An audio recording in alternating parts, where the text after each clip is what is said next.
नाज़रीन कराम, अपनी ज़ौजा को अपना फर्मा बरदार बनाने का बहुत ही आसान सा वजीफ़ा है।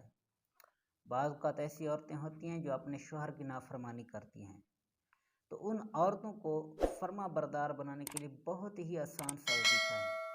अगर हम ये कर लें तो इंशाअल्लाह हमारी बीवियाँ जो हैं वो हमारी फर्मा बरदार होंगी।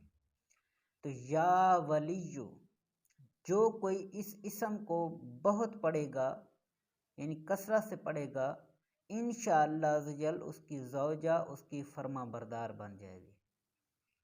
तो कितना आसान सा वजीफ़ा है।